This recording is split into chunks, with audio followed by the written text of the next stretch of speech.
Aí na tela então o texto, vamos ler, Provérbios 24, 17 e 18, que diz: Quando cair o teu inimigo, não te alegres, nem quando tropeçar se regozije o teu coração, para que o Senhor isso não veja, e seja mal aos seus olhos, e desvie dele a sua ira. Isso aqui, pessoas, é o que eu chamo de lei espiritual. Até que apareça outra definição, se houver, este é o meu entendimento. A Bíblia está cheia deles, o que pode também ser entendido como mandamentos. No meu entender, o que é uma lei espiritual? É aquela que não provém da vontade de homens. O que fazemos tem consequências. É o que sempre digo, o que fazemos no mundo material reflete no espiritual. Não tem como fugir disso. Então, vamos agora à interpretação que eu apliquei a esta situação naquele vídeo. Aqui diz que quando o inimigo nosso, e aqui não está falando do inimigo de Deus, está falando de pessoas que se levantam contra nós, e ele vier a cair, sofrer uma derrota, punição, para nós não nos alegrarmos, porque isso provém de Deus. É o que diz o texto no final. Lembram daquelas palavras de Jesus que disse: se teu inimigo tiver fome, dá-lhe de comer, se tiver sede, dá-lhe de beber?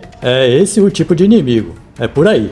E isso então confirma, para que o Senhor não veja esta nossa alegria pela queda dele, eu estou confirmando agora o que eu disse que está no final. Aqui é o final do versículo. Para que o Senhor não veja esta nossa alegria pela queda dele, e o Senhor desvie dele a sua ira. Ou seja, essa queda dele, do inimigo, proveio de uma intervenção divina, uma punição. E quando a gente se alegra, Deus retira a sua ira, ele cessa. E essa palavra aqui, pessoas, ira, não é como a nossa ira, que é de revolta e querer vingança sem saber o limite. A ira de Deus é uma ira santa, se refere unicamente à justiça. Ele dá a punição na medida do agravo, nem mais, nem menos. Vamos aplicar isso agora na situação do ministro sancionado, que foi a mesma coisa que eu fiz naquele vídeo, mas eu vou tentar ser mais claro. Todos estão vendo a situação grave a que o país chegou e dizem que vai piorar. Então, o que acontece? A ala evangélica, tanto na política quanto da parte da população, vem orando, jejuando, e isso não é de agora não, pedindo e clamando a Deus justiça para restabelecer a ordem no Brasil. E com certeza deve ter aqueles que estão pedindo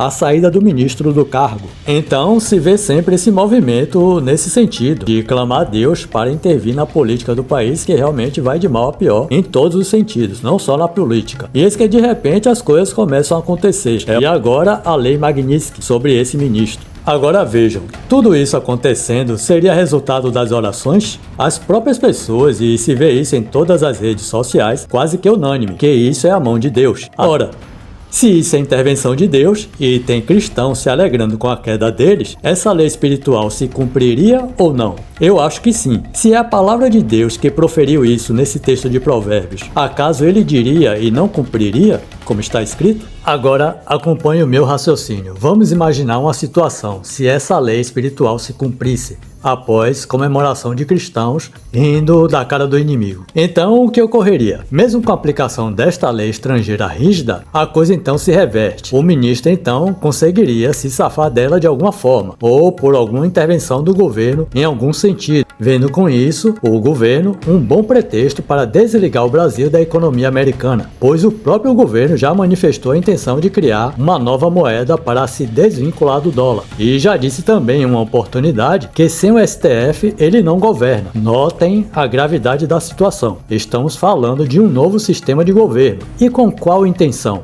Bem, na verdade, isso pode acontecer por conta das profecias. A pergunta é, mas seria este o momento? Bem, mas isso é uma outra história.